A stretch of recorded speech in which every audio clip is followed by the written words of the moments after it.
asante sana.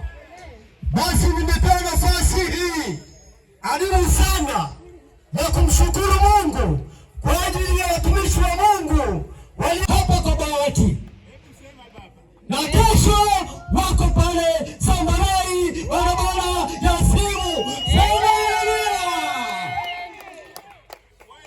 Ni neema ya pekee tunaipata wapendwa wa Sambarai na Kingi.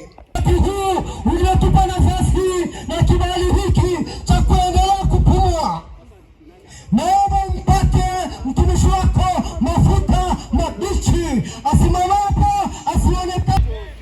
Wikendi tukaanza na Bwana na kesho wikendi tumalize na yeye tulianza naye kutoka jana. Piga makofi kwa Yesu. Hili lilitokea kwenye Biblia la ghafla katika kijiji cha Bethania ambacho kiko karibu na Yerusalemu. Kulikuwa na dada wawili na kaka mmoja.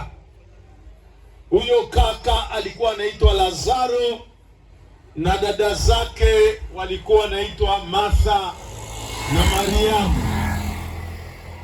Walikuwa ni watu ambao walikuwa wapendwa na watu wa Bethania kwa sababu waliamua kustiki au kutembea na Yesu. Haleluya. Nasema haleluya.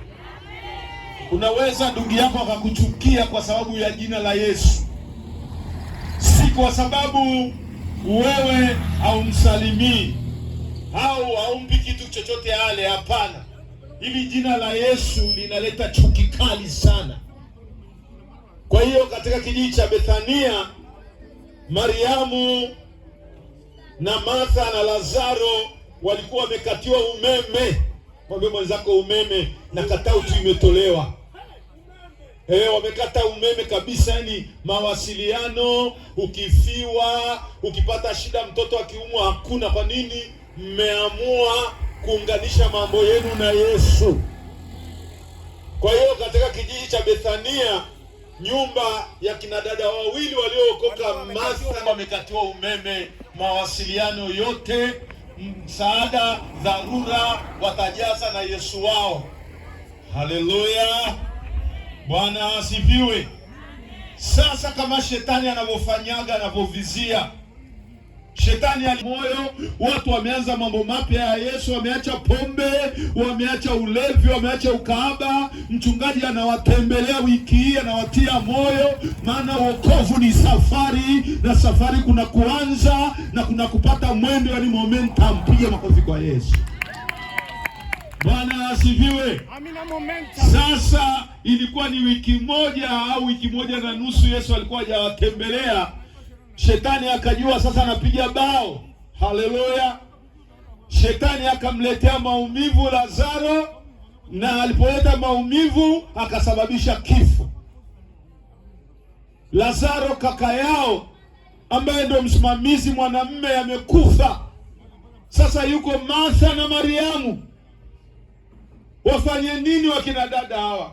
Hata kumnyanyua Lazaro kwenda kumzika, watu wote wametia ngumu. Si mnajitia mna Mungu, mnajitia mna Yesu. Haya tuone.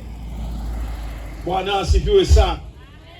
Lakini kwa sababu wako malaika, kila mwanadamu ana malaika wake. Mpigie Yesu makofi. Una malaika. Haleluya. Malaika wa Lazaro akapeleka taarifa kwa Yesu. Yesu alikuwa pembeni kidogo mwa kijiji cha Bethania.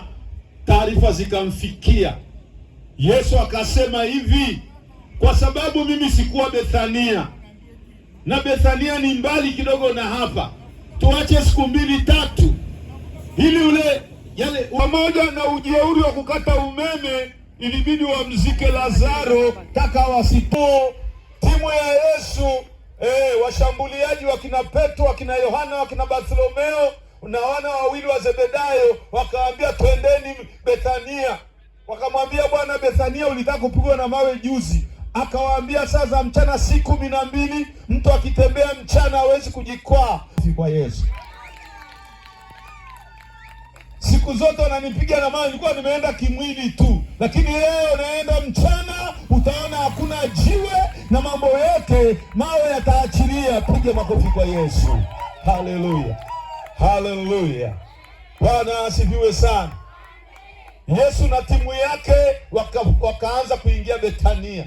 Walipoingia tu Betania, Mariamu, Martha akaenda akamwangukia Yesu, akamwambia maneno haya, naomba leo uyaweke moyoni. Laiti ungelikuwa hapa Bethania, kaka yetu Lazaro asingalikufa. Laiti ungekuwa hapa Bethania. Kama ungekuwa hapa Bethania, tusingepata msiba huu. Yesu ungekuweko hapa leo, pasingekuwa na kilio hiki. Kama ungelikuwa hapa Bethania, ndugu yetu Lazaro asingalikufa. Bwana asifiwe sana. Yesu akamwambia, mtu akiniamini, ijapokuwa amekufa, japo yuko kaburini, atakuwa anaishi. Piga makofi kwa Yesu.